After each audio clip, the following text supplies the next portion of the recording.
సభలు. ఎందుకంటే ఏంటయ్యా సువార్త ఏంటయ్యా అంటే, అమ్మా యేసు ప్రభువారు పుట్టింది మీ కొరకే, ఆయన సువార్త చెప్పింది మన కొరకే, ఆయన మరణించింది మన కొరకే, ఆయన తిరిగి రాబోతున్నాం అని చెప్పేది కూడా మన కొరకే. మనం ఎంత పడకపోతే ఆయన సిలువ మరణం వృధా అయిపోతుంది.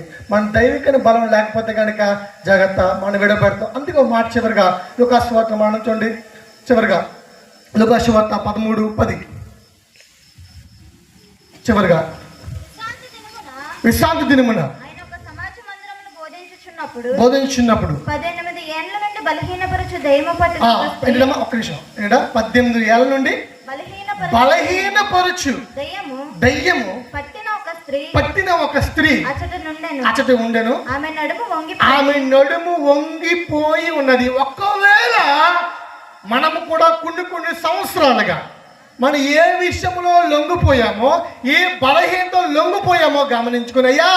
నీ బలహీనత ఉంటే కనుక నేను ఎత్తపడలేను అనుకుంటే కనుక ఆ బలహీనత ఈ రోజే మనం విడిచిపెడితే కనుక స్తోత్రం, హల్లెలూయా. మనం ఖచ్చితంగా ఎత్తపడిన సంఘంలో ఉన్నాం. మన దైవికమైన బలం పొందుకోవాల్సిన వారు ఉన్నాం. ప్రార్థన జీవితంలోనూ, పరిశుద్ధతలోనూ, ఇచ్చే విషయంలోనూ, యాత్రా జీవితంలోనూ, ఇంకా ఉపవాస ప్రార్థనలోనూ దైవికమైన బలం పొందుకోకపోతే కనుక మనం విడవబడతాం. మన దేవుని దగ్గర ఖచ్చితంగా బలం పొందుకోవాలి. ఆత్మలో బలం కలిగి ఉండాలి.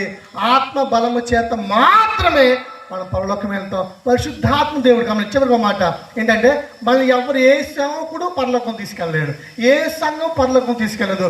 ఒకే ఒకటి బైబిల్ అన్నమాట.